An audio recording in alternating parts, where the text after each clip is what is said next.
یہ جو تمہارے پاس ہے مجھے وہ سگریٹ کی پیکٹ چاہیے۔ امامہ سرد اور اسپاٹ لہجے میں بے تاثر چہرہ لیے بولی تو ارشد شاہ معنی خیز سا مسکرایا۔ کیوں بیبی ڈال، خود کو ذہنی طور پر رات کے لیے تیار کرنا چاہتی ہو؟ حامیانہ سوال تھا مگر امامہ نے اسبات میں سر ہلا دیا تھا۔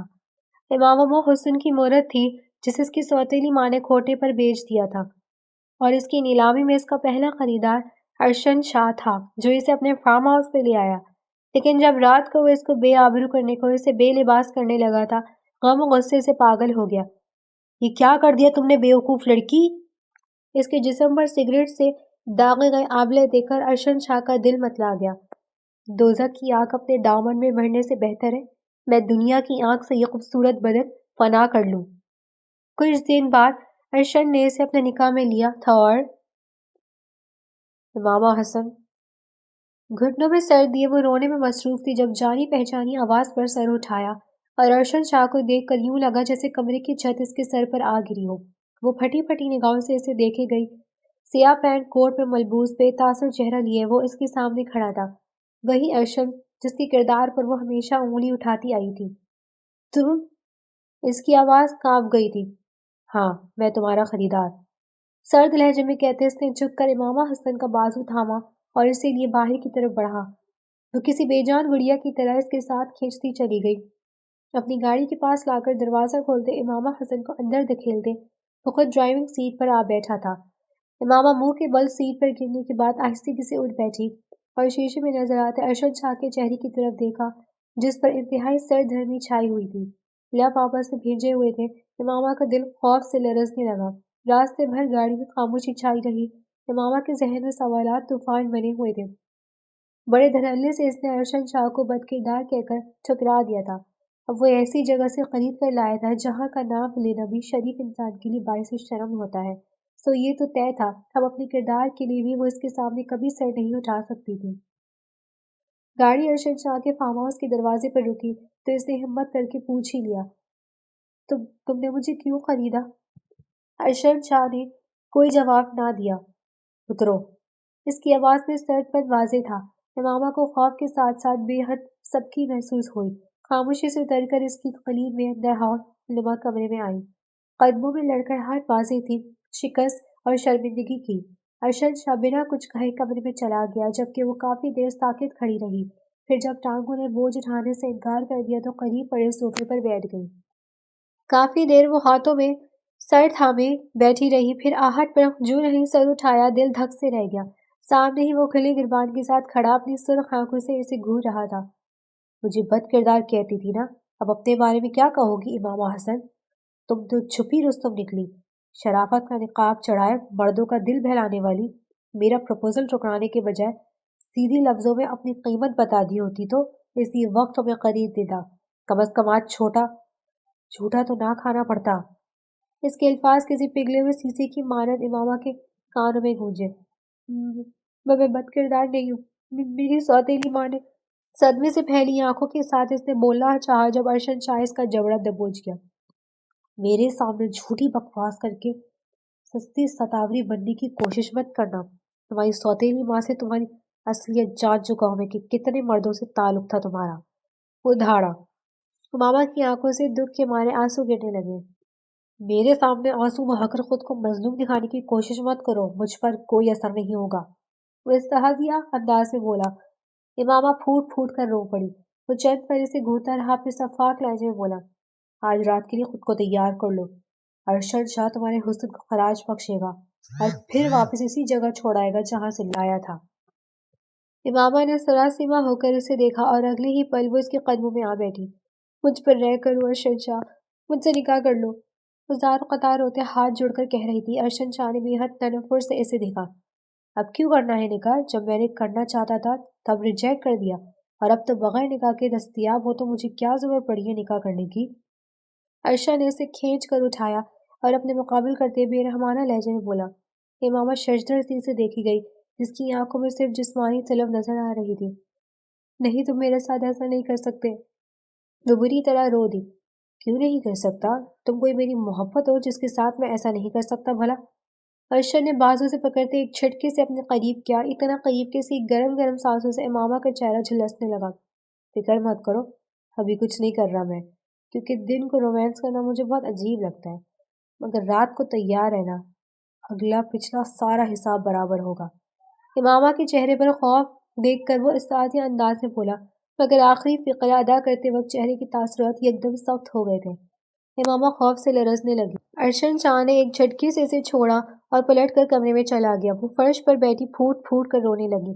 نہ جانے کتنا وقت بیت گیا اسے روتے ہوئے، یکدم وہ کوئی فیصلہ کر کے اٹھی۔ رخ اس کے کمرے کی طرف تھا جہاں ارشد شاہ گیا تھا۔ کمرہ خالی تھا مگر بالکنی کا دروازہ کھلا ہوا تھا۔ وہ بالکنی کی طرف بڑھی۔ ارشد شاہ ریلنگ کے قریب کھڑا سگریٹ پی رہا تھا۔ اسے دیکھ کر چونکا۔ مجھے یہ سگریٹ کا پیکٹ چاہیے، امامہ نے سرد اسپاٹ لہجے میں کہا۔ ارشد شاہ کے چہرے پر ایک پل کے لیے تحیر نمایاں ہوا، پھر اگلے ہی پل مسکرا کر بولا، اچھا تو کوٹے پر رہ کر سگریٹ بھی پینا سیکھ لی، چلو کوئی بات نہیں، یہ تو طوائف زادیوں کے لیے عام سی چیز ہوتی ہے۔ خیر تم کیا سگریٹ پی کر خود کو رات کے لیے تیار کرنا چاہتی ہو؟ حقارت بھرے لہجے میں کہتے ہوئے آخری الفاظ پر لہجہ معنی خیز ہو گیا۔ امامہ نے بڑے ضبط سے اسے دیکھا مگر کہا کچھ نہیں۔ ارشد شاہ نے سگریٹ کا پیکٹ اس کی طرف بڑھایا جسے وہ خاموشی سے تھام کر وہاں سے چلی گئی۔ وہ وہیں بالکنی میں کھڑا اپنے اندر لگی آگ بجھانے کی کوشش کرتا رہا، مگر یہ آگ سگریٹ سے نہیں بجھ سکتی تھی۔ جس نے لگائی تھی بجھا بھی وہی سکتی تھی، جس کا کام کا ارادہ کرنے میں اسے مشکل ہو رہی تھی۔ یکدم فیصلہ کرتے اٹھا اور کمرے کی طرف بڑھا جہاں وہ موجود تھی۔ بیڈ پر گھٹنوں میں سر دیے بیٹھی تھی۔ ارشد شاہ دروازہ بند کر کے اس کی طرف بڑھا۔ امامہ کے وجود میں کوئی ہلچل نہیں مچی یہاں تک کہ وہ اس کے قریب بیٹھ گیا اور ہاتھ بڑھا کر اسے اپنی گرفت میں لے لیا۔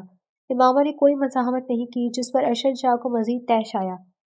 کیا یہ ایسی ہی مردوں کے ہاتھوں میں کھلونا بننا منظور کر سکتی ہے؟ اس قیان نے اسے سلگا دیا۔ بڑی بے دردی سے اس نے امامہ حسن کے وجود سے دوپٹہ الگ کر کے پھینکا تھا اور پھر بنا لائٹ آف کیے اسے بے لباس کرنے لگا، مگر بری طرح ٹھٹک گیا۔ گردن سے لے کر پورا جسم اس کی سرخ جلے ہوئے نشانوں سے بھرا ہوا تھا جیسے آبلے سے بن رہے تھے۔ وہ سجدہ رہ گیا، پھر یکدم دماغ میں جیسے جھونکا ہوا۔ یہ کیا کیا تم نے بیوقوف لڑکی؟ دانت پیس کر کہتے اس نے فوراً امامہ کو اپنی باہوں میں بھرا۔ وہ جیسے ہی یونی میں انٹر ہوئی، سامنے ہی اپنے دوستوں کے ساتھ بیٹھے ارشد شاہ کو دیکھ کر اس کا موڈ آف ہو گیا، جبکہ اسے دیکھ کر ارشد شاہ کے چہرے پر معنی خیز سے چمک آ گئی تھی، وہی چمک جو ہمیشہ امامہ کو حسن کو دیکھ کر اس کے چہرے پر آتی، اور اس چمک کو دیکھ کر امامہ کا تن بدن سلگ اٹھا، کیونکہ یہ شخص کریکٹر لیس ہونے کی وجہ سے اسے سحر لگتا تھا۔ یونی کی ہر دوسری لڑکی کے ساتھ اس کا ریلیشن تھا۔ امامہ کو ایسے کردار کے لڑکوں سے سخت نفرت تھی۔ ڈپارٹمنٹ اور کلاس ایک ہی ہونے کے باوجود اس نے ہمیشہ ارشد شاہ کو نظر انداز کیا۔ اگر کبھی غلطی سے نگاہ اٹھ بھی جاتی تو امامہ کی نگاہ میں اس کے لیے حقارت اور نفرت ہی ہوتی تھی۔ وہ نہیں جانتی تھی کہ ارشد شاہ اس کی اس نفرت اور حقارت کو محسوس کرتا تھا یا نہیں۔ امامہ کے علاوہ کلاس کی کوئی ایسی لڑکی نہیں تھی جس کے ساتھ ارشد شاہ کی گپ شپ نہ ہو۔ امامہ اپنی کلاس میں وہ واحد لڑکی تھی جو کسی بھی مین کلاس فیلو سے بات نہیں کرتی تھی۔ اگرچہ اس کی خوبصورتی کی وجہ سے کئی لڑکے اس کی طرف بڑھنے کی کوشش کرتے تھے، مگر اس کا روڈ مزاج اور خشک و سرد رویہ دیکھ کر پیچھے ہٹ جاتے۔ ارشد شاہ نے اگرچہ اب تک براہ راست اس سے مخاطب ہونے کی کوشش نہیں کی تھی، مگر اس کی نظریں ہی یہ بتانے کے لیے کافی تھیں کہ وہ امامہ حسن میں دلچسپی رکھتا تھا۔ اسی وجہ سے امامہ کے دل میں اس کے لیے ناپسندگی زیادہ تھی۔ 2 سال گزر گئے، ارشد شاہ کبھی اس سے براہ راست مخاطب نہیں ہوا، لیکن آخری دن جس دن ان کی کلاس سائن ڈے منا رہی تھی، سب ایک دوسرے سے آٹوگراف لے کر دے رہے تھے، تب وہ ڈائری اٹھائے امامہ حسن کے پاس آیا۔ مس امامہ، مجھے ڈائری پر آپ سے آٹوگراف چاہیے۔ تب امامہ نے حیرت اور نخوت بھرے انداز میں اسے دیکھا اور بنا جواب دیے وہاں سے ہٹ گئی تھی۔ اگلا دن اس کے لیے شدید حیرانگی والا تھا۔ ارشد شاہ اس کا رشتہ مانگنے خود اس کے گھر آیا تھا۔ امامہ تو حیرت اور غصے کی زیادتی سے دنگ رہ گئی تھی، اگرچہ اسے امید تھی کہ بابا اس امیر زادے کو انکار کر دیں گے جو خود اپنا رشتہ لینے چلا آیا تھا۔ پھر بھی انہوں نے امامہ کو بلا کر پوچھا۔ وہ کچھ وسیع ذہن کے مالک تھے، انہیں لگا شاید امامہ بھی اس لڑکے کو پسند کرتی ہوگی، مگر امامہ نے انکار کر کے ان کا مان بڑھا دیا تھا۔ حسن علی نے جب ارشد شاہ کو انکار کیا تو وہ خاموشی سے چلا گیا تھا۔ امامہ ڈر رہی تھی کہ وہ کہیں اس انکار کو اپنی انا کا مسئلہ بنا کے بدلہ لینے پر نہ اتر آئے۔ کچھ دن خیریت سے گزرے، پھر ایک روز وہ کسی کام سے مارکیٹ گئی تو ارشد شاہ نے اس کا راستہ روکا۔ تم نے میرا پروپوزل کیوں ٹھکرایا مس امامہ؟ وہ اس کا راستہ روکے چہرے پر بے پناہ سنجیدگی لیے پوچھ رہا تھا۔ امامہ کے ماتھے پر ناگوار بل پڑے۔ اس سوال کا جواب مجھ سے مانگنے کے بجائے تم خود بھی بہتر جانتے ہو ارشد شاہ۔ 2 سال تمہارا کریکٹر میری آنکھوں کے سامنے رہا ہے۔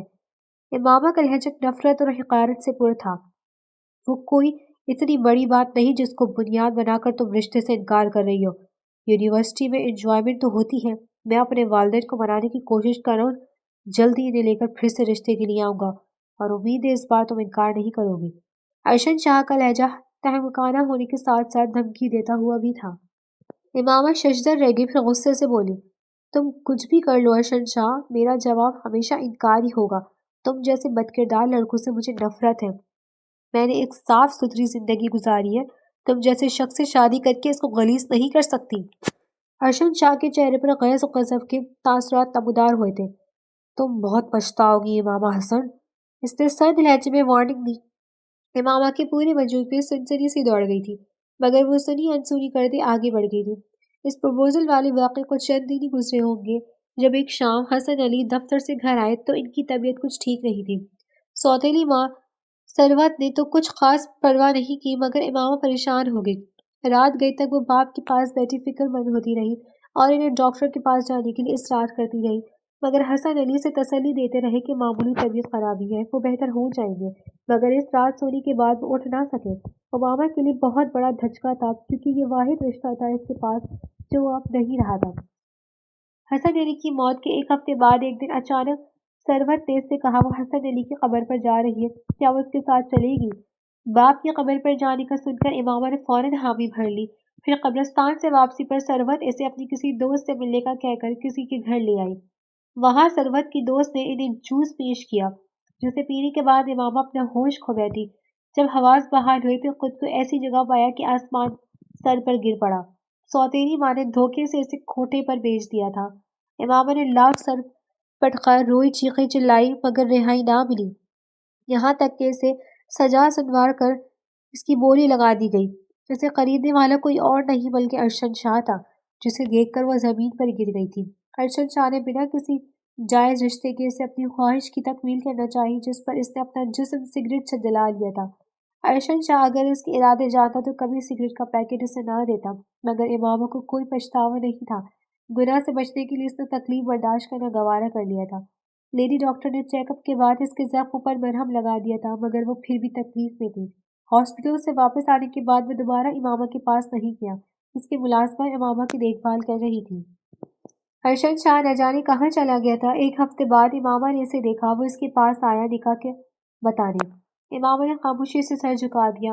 وہ اس سے جائز رشتہ بنا رہا تھا، یہی بہت بڑی بات تھی اس کے لیے۔ پھر نکاح کے بعد جیسے ہی وہ کمرے میں آیا، امامہ کا پورا وجود کانپ اٹھا۔ اسے لگا وہ شاید اسے ٹائم دے گا، مگر ارشد شاہ کے چہرے کے تاثرات اتنے سنجیدہ، اتنے سرد تھے کہ امامہ کی زبان تالو سے چپک گئی۔ وہ جیسے ہی قریب آیا، امامہ خوف سے کانپنے لگی، مگر اسے جھٹکنے کی ہمت نہ کر سکی۔ ارشد شاہ اس کا کانپتا لرزنا نظر انداز کرتے اسے اپنے حصار میں لے چکا تھا۔ صبح جب امامہ کی آنکھ کھلی تو وہ اس کے پہلو میں نہیں تھا۔ خود کو سمیٹتے وہ اٹھ بیٹھی۔ واش روم سے پانی گرنے کی آواز آ رہی تھی۔ کچھ دیر بعد واش روم کا دروازہ کھلا، ارشد شاہ باہر آیا۔ امامہ سے نظریں اٹھانا محال ہو گیا۔ وہ ڈریسنگ ٹیبل کی طرف بڑھا، اس پر رکھا اپنا والیٹ اٹھایا اور اس میں سے کچھ نوٹ نکال کر اس کی طرف پھینکتے ہوئے حقارت بھری لہجے میں بولا، یہ لو اپنی قیمت، اب تم یہاں سے جا سکتی ہو۔ امامہ کے سر پر تو گویا آسمان گر پڑا۔ وہ ششدر سے اسے دیکھی گئی۔ کیا مطلب؟ یہ کیا کہہ رہے ہیں آپ؟ اس نے بے یقینی سے دیکھتے ہوئے پوچھا۔